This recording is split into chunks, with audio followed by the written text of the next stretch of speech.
शुरुआत मैं इस कोर्ट के आदेश के साथ करूंगा। ये उसकी कॉपी है, 26 पन्नों की एक कॉपी है जिसमें कोर्ट ने ज्ञानवापी के उस पूरे मुद्दे पर जो बातें रखी है उसका विश्लेषण आज होगा। क्योंकि ज्ञानवापी विवाद में मां श्रृंगार गौरी की आराधना को लेकर वाराणसी जिला अदालत ने यह मान लिया है कि हिंदू पक्ष की दलीलों में दम है और इसी के साथ कोर्ट ने अपने फैसले में साफ कर दिया कि मां श्रृंगार गौरी की पूजा को लेकर हिंदू पक्ष की याचिका पर कोर्ट सुनवाई करेगा। हिंदू पक्ष इसे अपनी जीत की तरह पेश कर रहा है। हालांकि इस केस को अभी लंबी प्रक्रिया से होकर गुजरना होगा। पिछले साल 18 अगस्त को 5 महिलाओं ने ज्ञानवापी मस्जिद परिसर में मौजूद मां श्रृंगार गौरी, गणेश जी और हनुमान जी की पूजा का अधिकार मांगा था। उन्होंने कोर्ट से अपील की थी कि उन्हें हर दिन पूजा करने का अधिकार दिया जाए। अभी तक मां श्रृंगार गौरी की साल में एक बार पूजा हुआ करती है। इस मामले में मुस्लिम पक्ष ने अपने 3 तर्कों के माध्यम से हिंदू पक्ष की याचिका खारिज किए जाने की मांग की थी और मुस्लिम पक्ष का कहना था कि श्रृंगार गौरी की पूजा का अधिकार मांगना 3 कानूनों का उल्लंघन है, जिसमें पहला पॉइंट ये रखा गया कि उपासना स्थल कानून 1991 का सेक्शन 4, जिसके तहत कहा गया कि 15 अगस्त 1947 तक जिस भी धार्मिक स्थल का जो भी स्वरूप है उसमें छेड़छाड़ नहीं की जाएगी। इसी में यह भी कहा गया कि किसी भी धार्मिक स्थल के स्वरूप में छेड़छाड़ को लेकर कोई विवाद हुआ तो इस पर कोर्ट में सुनवाई नहीं होगी, बल्कि उसका पुराना धार्मिक चरित्र ही मान्य होगा। अब इसमें मैं दिखाता हूं कि कोर्ट ने जो फैसला दिया है उनके तर्क को लेकर कोर्ट ने कहा है, यह पहलू बहुत समझने लायक है, क्योंकि कोर्ट ने सीधा सीधा यहां पे कहा है कि further according to the pleading of the plaintiffs, they were worshipping Ma Shringar Gauri, Lord Hanuman, Lord Ganesha at the disputed place। ये तब की बातें हो रही है कि 1947 में आजादी के बाद से, क्योंकि जिस सेक्शन का हवाला देकर बार बार ये दलीलें दी जा रही थी जिसमें कहा जा रहा था कि वर्शिप एक्ट का उल्लंघन हो रहा है, कोर्ट ने उसको आधार बनाया और ये कहा कि 1991 में जब कोर्ट में केस डाला गया, वाराणसी कोर्ट में केस डाला गया, तो उस समय वर्शिप एक्ट लाया गया। और दूसरा पॉइंट जिसमें कहा गया कि 1947 तक, यानी कि 1993 तक, तब तक पूजा पाठ वहां पे मां श्रृंगार गौरी के हुआ करते थे। और ऐसे आधार पर, इन्हीं को आधार बताते हुए कोर्ट ने दरअसल मुस्लिम पक्ष का जो ये पहला दावा था उसे खारिज कर दिया और इसी का पूरा लेखा जोखा कोर्ट ने अपने आदेश में रखा है। और उसी के आधार पर कहा है कि वर्शिप ऑफ मां श्रृंगार Gauri, Lord Hanuman at the disputed places regularly even after the 15th August 1947. The Place of Worship Act 1991 does not operate as bar on the suit of the plaintiffs, and the suit of the plaintiffs is not barred by the section 9 of the act. इसी को आधार बताते हुए court ने जो पहला पक्ष था मुस्लिम पक्ष का उसे खारिज किया और सीधे सीधे जिस बात को लेकर लगातार दलीलें दी जा रही थी कि प्लेसेस ऑफ वर्शिप एक्ट को यहां पर नजरअंदाज किया जा रहा है, इसलिए यहां पर कोर्ट में सुनवाई नहीं हो सकती है, उसे यहां पर निराधार बताया गया। और यह बताया गया कि दरअसल यहां पे तो प्लेसेस ऑफ वर्शिप एक्ट लगता ही नहीं है। मुस्लिम पक्ष का दूसरा तर्क था वक्फ एक्ट जो है 1995 का सेक्शन 85। इसमें कहा गया कि वक्फ की जमीन को लेकर अगर कोई विवाद है तो उसकी सुनवाई वक्फ ट्राइब्यूनल कोर्ट में होगी और सिविल कोर्ट में नहीं। मस्जिद परिसर वक्फ की जमीन बताई गई थी और इसी तर्क के साथ लगातार ये दलीलें दी गई कि जो कोर्ट में सुनवाई हो रही है वो सही नहीं है। और तीसरा तर्क था यूपी काशी विश्वनाथ मंदिर एक्ट 1983 को लेकर। इसमें कहा गया कि काशी विश्वनाथ मंदिर की ओर से नई संपत्ति का अधिग्रहण करने के लिए राज्य सरकार की अनुमति चाहिए और यह तर्क इसलिए भी दिया गया क्योंकि याचिकाकर्ता पूजा की अनुमति कोर्ट से मांग रही थी। और इसी में आखिरी पन्ने पर इसी पॉइंट को लेकर भी फैसला है जिसमें कहा गया कि in view of the above discussion and analysis I have come to the conclusion that the suit of the plaintiffs is not barred by the Places of Worship Act, जिसका पहला प्रावधान मैंने बताया कि Places of Worship Act यहां पे applicable नहीं हुआ।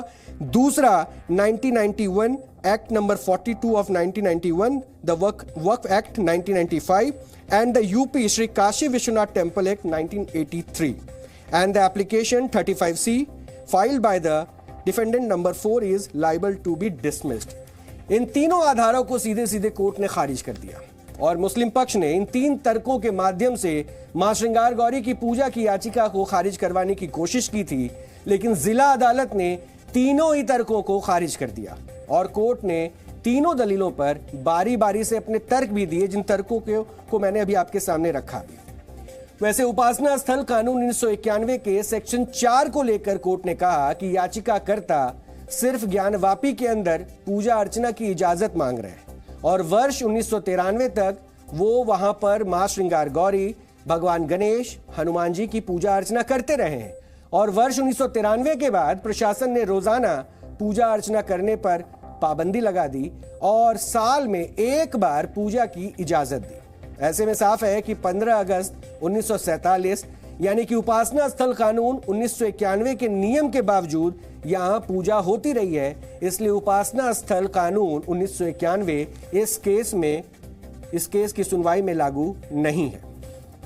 वहीं वक्फ एक्ट 1995 के सेक्शन 85 को लेकर कोर्ट ने यह कहा कि याचिकाकर्ता गैर मुस्लिम है, इसलिए मामला वक्फ ट्राइब्यूनल नहीं बल्कि सिविल कोर्ट सुन सकता है। यानी जो दावे किए गए कि ये पूरा का पूरा वक्फ कोर्ट में होना चाहिए, वहां पे उसे निराधार बताया गया। तीसरा पक्ष रखा गया, जो मुस्लिम पक्ष के तीसरे तर्क थे उसमें यूपी काशी विश्वनाथ मंदिर एक्ट 1983 का जिसे लेकर की जिक्र किया गया और उसको लेकर कोर्ट ने कहा कि इस एक्ट में याचिकाकर्ता की पूजा करने की मांग खारिज नहीं की जा सकती है, क्योंकि काशी विश्वनाथ मंदिर एक्ट में कहीं भी मंदिर परिसर के अंदर या बाहर किसी मूर्ति की पूजा पर रोक की बात नहीं है। यानी इस आधार के बाद आज हिंदू पक्ष काफी खुश थे, लेकिन उसके बाद ये जान लीजिए कि कानूनी लड़ाई अब और आगे जाएगी। कोर्ट ने माना है कि याचिकाकर्ता की मांग कोर्ट की सुनवाई के योग्य है और मुस्लिम पक्ष की याचिका खारिज किए जाने की मांग ठीक नहीं है। अब इस मामले में 22 सितंबर को सुनवाई शुरू होगी।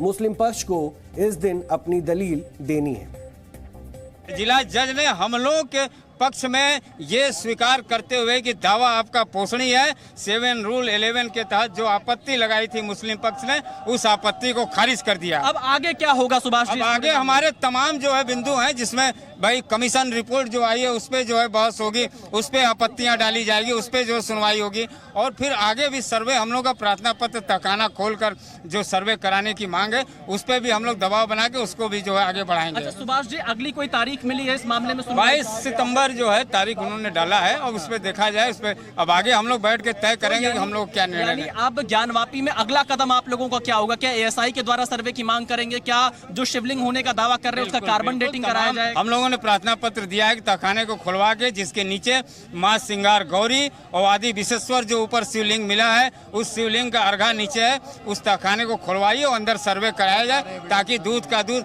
अभी सैकड़ों साक्ष्य हमारे अंदर पड़े हुए हैं। एक अंतिम सवाल आपसे, क्योंकि ये मान लिया जाए कि जो पूरी सुनवाई चल रही थी 1991 के कानून का उल्लंघन नहीं है इस फैसले से? बिल्कुल, ये मोहर जो काला कानून जो देश में थोपा गया था उस काले कानून के खिलाफ जो है माननीय न्यायालय ने जो आज आदेश पारित किया है कि ये कहीं से आपका दावा जो है हिंदू पक्ष का दावा जो है कहीं से उस कानून के तहत बाधित नहीं हो रहा है। हाईकोर्ट जाएंगे। तय हो गया, सबकी सहमति बन गई है? नहीं, अभी सहमति सबकी नहीं बनी है, इंतजामिया तय करेगी कि हाई कोर्ट जाना है, लेकिन हमारा अपना ओपिनियन है कि हाई कोर्ट जाना चाहिए। पॉइंट्स रखे थे, वो पॉइंट्स जो है नेगलेक्ट किए गए या नेगलेक्ट किए गए? बिल्कुल सही, बिल्कुल सही। तो आप लोग जो है कब तक जो है याचिका दाखिल करेंगे? हम नहीं बता सकते। यानी मुस्लिम पक्ष अब सीधे हाईकोर्ट जाने की तैयारी में है। वैसे वाराणसी जिला अदालत ने सुनवाई किए जाने का फैसला देकर हिंदू पक्ष के लिए कई रास्ते भी खोल दिए। हिंदू पक्ष की माने तो यह मामला अब आगे बढ़ता ही जाएगा। श्रृंगार गौरी केस में सुनवाई शुरू होना ज्ञानवापी केस के असल मकसद का ट्रिगर पॉइंट है और यहां से अब यह केस कई ऐसी दिशाओं में बढ़ेगा जहां से उसको नए आयाम मिलेंगे। श्रृंगार गौरी की पूजा का अधिकार अभी कई ऐसी परतों से गुजरेगा जिसमें ज्ञानवापी के इतिहास को टटोला जाएगा, सबूत खंगाले जाएंगे, सर्वे की रिपोर्ट रखी जा सकती है। अगर ऐसा हुआ तो यह मामला कई टेढ़े मेढ़े रास्तों से होकर गुजरेगा। सबसे पहले हम आपको समझाते हैं कि मां श्रृंगार गौरी का मामला दरअसल है क्या, क्योंकि इसी के जरिए अब आप समझेंगे कि आगे क्या हो सकता है। 18 अगस्त 2021 को 5 महिलाओं ने वाराणसी की एक अदालत में याचिका दाखिल की और याचिका में मां श्रृंगार गौरी, गणेश जी, हनुमान जी, आदि विश्वेश्वर, नंदी जी और मंदिर परिसर में मौजूद देवी देवताओं के दर्शन, पूजन और भोग की मांग की गई थी। महिलाओं ने दावा किया कि ये देवी देवता प्लॉट नंबर 9130 में मौजूद हैं और ये काशी विश्वनाथ कॉरिडोर से सटा हुआ है। ये भी मांग की गई कि देवी देवताओं की मूर्तियों को नुकसान पहुंचने से रोका जाए और इसी याचिका में एडवोकेट कमिश्नर के माध्यम से देवी देवताओं की मूर्तियों के अस्तित्व को सुनिश्चित किए जाने की भी मांग की गई थी।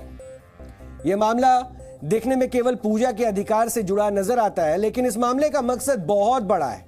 इस मामले के सामने आने के साथ ही कई ऐसे राज खुलते गए जिससे नए विवाद की आधारशिला रखी गई। इस मामले में कोर्ट ने ज्ञानवापी परिसर के सर्वे और वीडियोग्राफी का निर्देश दिया था। यह सर्वे 16 मई से 19 मई के बीच हुआ था और इसमें कई ऐसी चीजें मिली थी जिसने विवाद को लेकर केवल पूजा के अधिकार से बढ़कर मंदिर के होने का भी दावा किया जाने लगा। इस सर्वे में हिंदू धर्म से जुड़े कई प्रतीक मिलने का भी दावा किया गया। आपको वाकया याद होगा, जिस वक्त सर्वे के लिए टीम वहां पहुंचनी थी, वहां पे लगातार सर्वे में बाधा डालने की कोशिश की गई और लगातार उस पर भी सुनवाई हुई और कोर्ट ने सीधे सीधे आदेश दिया था कि सर्वे टीम को अपना काम करने देना चाहिए। और उसके बाद वीडियो रिकॉर्डिंग हुई और सर्वे के कुछ क्लिप्स सामने आए जिसमें एक शिवलिंग नुमा आकृति आती है जिसको बाद में फव्वारा बताया जाता है और वहीं से ये दलीलें तेज हो जाती है कि नंदी का मुख और शिवलिंग की आकृति आमने सामने है और इसी को आधार बनाकर हिंदू पक्ष लगातार उन सबूतों के आधार पर यह दावा करता गया कि ये मंदिर परिसर है, आदि विश्वेश्वर का स्थान है। कहा गया कि इनमें शिवलिंग जैसी आकृति मिली है, स्वास्तिक का चिन्ह मिला है, त्रिशूल का निशान मिला है, कमल के फूल की आकृति मिली है, कलश की आकृति मिली है और डमरू समेत कई हिंदू प्रतीकों के चिन्ह भी मिले। ये तमाम दावे किए गए कि जब सर्वे किया गया तो सर्वे के दौरान ये तमाम चिन्ह वहां पे दिखे और इन्हीं को दावे के आधार पर हिंदू पक्ष लगातार ये कहता रहा कि अब हमें पूजा का भी अधिकार मिले। और ज्ञानवापी मस्जिद परिसर के सर्वे में सबसे बड़ा सबूत मिला था वहां के वजू खाने में, और वजू खाने का पानी निकाला गया तो वहां पर शिवलिंग जैसी आकृति मिली थी जिसे हिंदू पक्ष ने शिवलिंग बताया था और मुस्लिम पक्ष ने उसे फव्वारा बताया था। ये वीडियो काफी वायरल हुआ था और हिंदू पक्ष लगातार उसके बाद ये दावे कर रहा था, ये आधार रख रहा था कि अब उन्हें वहां पर शिव के दर्शन हो गए हैं, इसलिए हमें पूजा का अधिकार मिले। ये उसी वजू खाने की तस्वीर है जिसमें एक कुआं नजर आया और इस कुएं में शिवलिंग जैसी आकृति नजर आई थी। ये काले रंग का एक पत्थर था जिसके ऊपर में आप देख सकते हैं कि सफेद चूने जैसा कुछ दिखाई देता है और शिवलिंग जैसे इस आकृति के सामने आने के बाद विवाद और ज्यादा गहरा हो गया। हिंदू पक्ष ने ज्ञानवापी को आदि विश्वेश्वर बताना शुरू कर दिया। ये उसी वजूखाने की तस्वीर सामने आई थी, वीडियो वायरल हुआ था जिसमें सर्वे की टीम वहां पहुंची और यह बताया गया कि जैसे ही उस वजूखाने के पानी को कम किया गया तो शिवलिंग नुमा आकृति मिली। इसको लेकर काफी विवाद हुआ था और मुस्लिम पक्ष से ये तर्क भी रखे गए कि ऐसे फव्वारे कई मस्जिदों में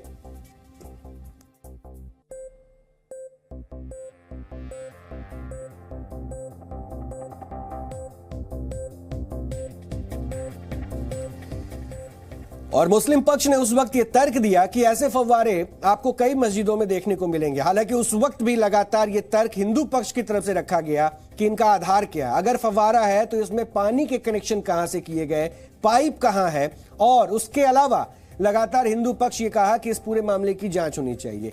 आज भी तर्क और आज भी दलीलें ये दी गई है कि एएसआई अब इस पूरे प्रांगण का सर्वे करे और उसके बाद उसी रिपोर्ट के आधार पर भी आगे की कार्रवाई सुनिश्चित हो। आपको याद होगा अयोध्या में भी प्रभु श्री राम के मंदिर से पहले एएसआई का सर्वे हुआ था और उसी को आधार बताकर कोर्ट में सुनवाई भी आगे बढ़ी थी। हालांकि इसके पीछे हिंदू पक्ष ने नंदी जी के मुख का भी तर्क दिया है। दरअसल काशी विश्वनाथ मंदिर परिसर में स्थित नंदी जी का मुख इसी शिवलिंग की आकृति की ओर था और हिंदू पक्ष, ये जो तस्वीर आप देख रहे हैं, काशी विश्वनाथ में नंदी का मुख उसी शिवलिंग की ओर है और इसी को आधार हिंदू पक्ष बना रहा है और तर्क है कि नंदी का मुख शिवलिंग की ओर होता है और जिस प्रकार ये नंदी देख रहे हैं वहीं से शिवलिंग जैसी आकृति पाई गई है। और इसी को आधार बताते हुए सामने रखा गया कि आप चाहे किसी भी पौराणिक किताबों में या किसी भी हिंदू धर्म के मंदिर में जाएंगे जहां पर शिवलिंग मौजूद है, वहां पे नंदी का मुख हमेशा शिवलिंग के सामने होता है। वैसे सर्वे में हिंदू धर्म से जुड़े कई और प्रतीक भी मिले थे और इसमें त्रिशूल जैसी आकृति भी दिखाई दी थी। दरअसल श्रृंगार गौरी की पूजा अर्चना का अधिकार मांगने के साथ साथ हिंदू पक्ष अब परिसर के सर्वे में मिले सबूतों को आधार बना सकता है। इसके बहाने हिंदू पक्ष ज्ञानवापी मस्जिद के मंदिर होने का दावा कर सकता है और इस दावे के साथ ज्ञानवापी के इतिहास को पेश किए जाने लगेगा, जिससे इस जगह मंदिर होने या ना होने के प्रमाण रखे जाने लगेंगे। में इसकी अगली तारीख लगाई गई है। इस जजमेंट के बहुत बड़े मायने हैं, क्योंकि जो हमारी कमीशन की रिपोर्ट है अब वो पढ़ी जाएगी, उसके खिलाफ उनको ऑब्जेक्शन देना पड़ेगा और जो कमीशन की रिपोर्ट में शिवलिंग बरामद हुआ है अब उसमें आगे बात होगी। ये सारी महिला याचिकाकर्ताओं के लिए बहुत बड़ी जीत है।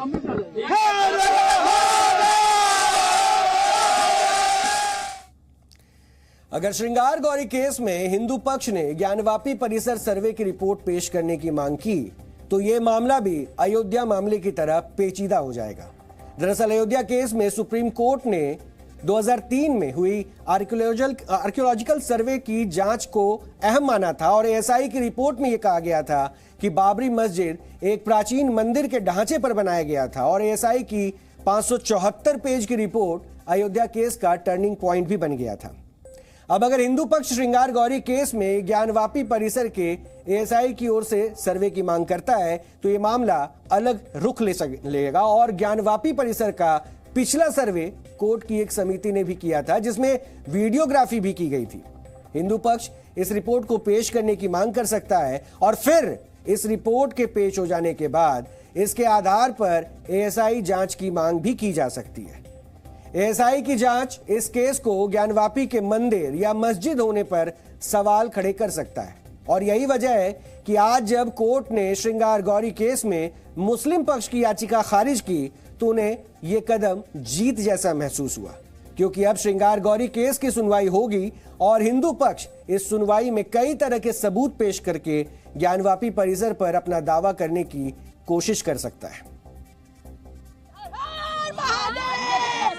श्रृंगार गौरी माता की जय। बम बम बोल रहा है काशी, बम बम बोल रहा है बाबा, रहा न कोई बाकी। मुस्लिम पक्ष दुआ कर रहा था कि फैसला उनके पक्ष में आएगा, लेकिन वाराणसी कोर्ट में उनकी दुआएं कबूल नहीं हुई। कोर्ट ने तय किया है कि मुस्लिम पक्ष की दलीलें सुनने योग्य नहीं हैं। ज्ञानवापी मस्जिद के अंदर पूजा के अधिकार की मांग करने वाली याचिका सुनने योग्य है। कोर्ट के इस फैसले पर हिंदू पक्ष ने अपनी इस पहली जीत का जश्न मनाया, मुंह मीठा किया।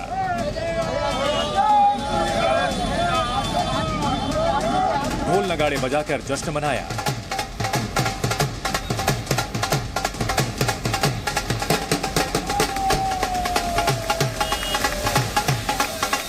मंदिरों में विशेष पूजा अर्चना का आयोजन हुआ।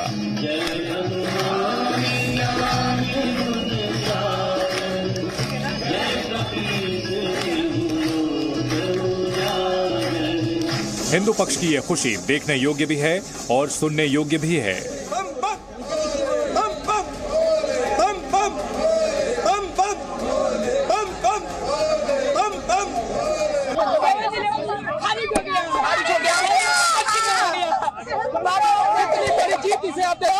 मैंने बोला था कि इतिहास रचेंगे, आज हम लोगों ने इतिहास रच लिया है। करने दीजिए, उसके पास कुछ है नहीं। इस फैसले पर क्या कहें? उस बार कहते बाबा अम्बेडकर और आज कहते हैं यह विजय दिवस के दिन क्या ज्ञानवापी के शिलान्यास का बीजारोपण का यह प्रथम दिन साबित होगा। यह विजय शिलान्यास के बीजारोपण का दिन साबित होगा। मुस्लिम पक्ष के लोगों ने क्या कहा जब ये फैसला? बहुत देर तक ज्ञानवापी मस्जिद के लोग उपस्थित ही नहीं हुए। वो तो माननीय जिला जज जैसे आए, मात्र एक अधिवक्ता उसे प्रवेश किए। आज बहुत बड़ी जीत है सारे हिंदू सनातन धर्म की, आज बहुत बड़ी विजय हुई है और सभी देशवासियों से मेरी विनती है, सभी सनातन धर्म से, सभी हिंदुओं से, आज पूरे देशवासियों से मेरी हाथ जोड़ के विनती है कि सभी लोग अपने घर में दीपक जलाए, शंख नगाड़े बजाए और हर हर महादेव का नारा जरूर लगाए। उन्होंने 100 नंबर जो अपना दिखाया है, वक्फ नंबर 100 की हमारा रजिस्टर्ड है, ये इसमें क्लियरफाई नहीं है। इसमें साफ लिखा है कि उनका जो वक्फ नंबर 100 जो उन्होंने रजिस्ट्रेशन का दिखाया है, उस पेपर को जो है वो सर्टिफाइड साबित नहीं कर पाए हैं कोर्ट के अंदर, यानी गलत वो फर्जी डॉक्यूमेंट को वो वहाँ पे रख के और फर्जी डॉक्यूमेंट के आधार पे वो ये प्रूफ करना चाह रहे थे कि ये ज्ञानवापी मस्जिद को जो है हमारा जो है वो अपना अधिकार वो जता रहे थे जो है, लेकिन वो चीज़ें जो है कोर्ट ने डिनाई किया। जो है सांस्कृतिक धार्मिक न्याय की लड़ाई थी, वो आज ऐतिहासिक दिन है। सबसे बड़ा तिलस्म में दिखाया जा रहा था वर्शिप एक्ट, वो पपोर्ट ट्रिब्यूनल, वो पपोर्ट की प्रॉपर्टी, दीन मोहम्मद का केस, वो सारे मानक वो बैरियर ध्वस्त हुए हैं। माननीय न्यायालय ने स्वीकार कर लिया कि ये मुकदमा पोसड़ी और सुना जाएगा, ये एक नजीर बनेगा। ज्ञानवापी मस्जिद के वुजू खाने में शिवलिंग जैसी आकृति मिलने के बाद से ही हिंदू पक्ष मान चुका है कि ज्ञानवापी प्राचीन मंदिर है। अब कोर्ट ने उम्मीदों के मुताबिक फैसला सुनाया है तो हिंदू पक्ष का कॉन्फिडेंस आसमान छू रहा है। हिंदू समाज कह रहा है कि अब सारे अड़ंगे हट गए हैं। वाराणसी कोर्ट का ये बहुत संतोषजनक है। पहली बाधा वाराणसी के मंदिर की मुक्ति के लिए ये पार हुई है। हमको पहले भी विश्वास था कि वाराणसी का मुकदमा प्लेसेस ऑफ वर्शिप एक्ट से बाधित नहीं होता था। केवल मामले को लंबा करने और देर कराने के लिए ये एप्लीकेशन लगाई गई थी। वह एप्लीकेशन निरस्त कर दी गई है। मुकदमा गुण दोष के आधार पर सुना जाएगा। हम आशान्वित हैं कि इस मामले में हम जीतेंगे। मैं यह भी समझता हूं कि यह एक धार्मिक आध्यात्मिक मामला है और इसलिए इसको हार जीत का मुद्दा न मानते हुए शांतता से स्वीकार करना चाहिए। यह मुकदमा चलेगा और जब मुकदमा चलेगा तो फैसला भी आएगा। तो जिस प्रकार यह सत्यमेव जयते हुआ, उसी प्रकार सत्यमेव जयते तब भी होगा, ऐसा हमारा दृढ़ विश्वास है। मैं इतना ही कहूँगा कि काशी ज्ञानवापी के विजय की तरफ बढ़ा हुआ यह पहला कदम है। वाराणसी कोर्ट के फैसले पर हिंदू समाज की खुशी देखने योग्य है क्योंकि ये आस्था का विषय है। लेकिन अगर इस फैसले को सिर्फ कानून के विषय की तरह देखें तो इसमें ना तो हिंदू पक्ष के लिए ज्यादा खुश होने वाली कोई बात है और ना ही मुस्लिम पक्ष के लिए ज्यादा निराश होने वाली बात, क्योंकि वाराणसी कोर्ट सिर्फ हिंदू पक्ष की याचिका पर सुनवाई करने के लिए राजी हुई है और इसके खिलाफ भी अपील करने के लिए हाई कोर्ट के दरवाजे खुले हैं। अदालत के और दरवाजे खुले हुए हैं और दोनों ही पार्टीज इस केस को पूरी अपने ताकत के साथ अदालत में अपने अपनी बातें रखेंगी और इस केस को लड़ा जाएगा। लेकिन उसी के साथ साथ दोनों हिंदू और मुसलमानों से यही अपील है कि हर तरीके से अमन अमान कायम रखें। यानी केस तो अभी शुरू हुआ है और कब तक चलेगा ये कहा नहीं जा सकता। ये फैसला तो सिर्फ पहली झांकी है। ज्ञानवापी विवाद की पूरी पिक्चर तो अभी बाकी है।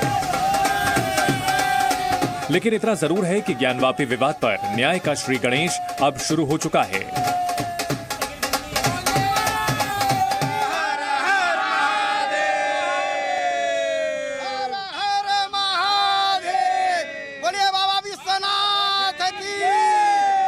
भगवान शिव जी के त्रिशूल पे बसी है और भगवान विश्वनाथ जी के नाम से विख्यात है। इस फैसले से हिंदू समाज में काफी खुशी की लहर है और हम उम्मीद करते हैं कि 22 सितंबर को हमारे पक्ष में फैसला आएगा। ज्ञानवापी पर इस फैसले के बाद मुस्लिम पक्ष इलाहाबाद हाई कोर्ट जा सकता है और जिला जज के इस फैसले को चुनौती दे सकता है। वहीं अगर हम हिंदू पक्ष की बात करें तो 22 सितंबर को होने वाली सुनवाई के लिए हिंदू पक्ष अपनी तैयारियां करेगा। हिंदू पक्ष जिला जज की कोर्ट में शिवलिंग के कार्बन डेटिंग, संपूर्ण ज्ञानवापी परिसर के सर्वे, इसके अलावा श्रृंगार गौरी की पूजा अर्चना की मांग करेगा, जिस पर जिला जज सुनवाई करेंगे। यानी आने वाले दिनों में ज्ञानवापी परिसर के धार्मिक स्वरूप को लेकर भी स्थिति साफ हो सकती है, जिससे आने वाले दिनों में अन्य अदालतों में इस मुकदमे पर जो असर पड़ेगा उस पर भी तस्वीर साफ हो जाएगी। कैमरामैन धीरेन्द्र के साथ विशाल पांडे, जी मीडिया, वाराणसी। वैसे गौर करने वाली बात यहाँ ये भी है कि ज्ञानवापी मस्जिद पर मौजूदा विवाद कोई पहला विवाद नहीं है। अयोध्या विवाद की तरह ही काशी विश्वनाथ मंदिर से जुड़े विवाद में भी कई बार खून खराबा हुआ है। वर्ष 1809 में बनारस में बड़े पैमाने पर हिंदू मुस्लिम दंगे हुए थे और इस दंगे में कई लोग मारे गए थे। तब भारत में अंग्रेजों का शासन था।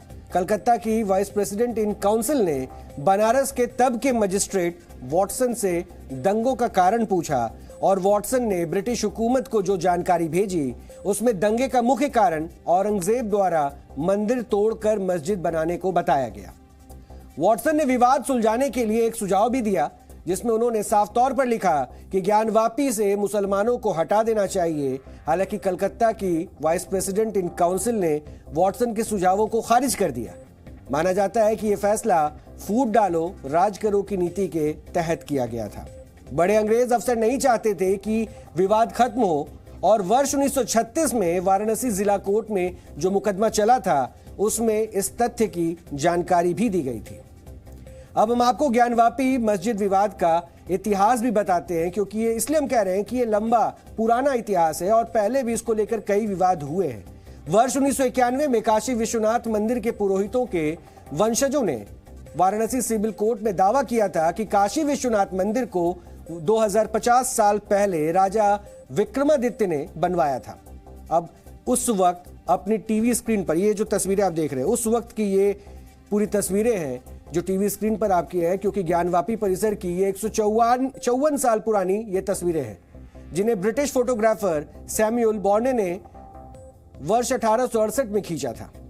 और इतिहासकारों का मानना है कि 1194 में मोहम्मद गौरी ने काशी विश्वनाथ मंदिर को लूटकर तुड़वा दिया था।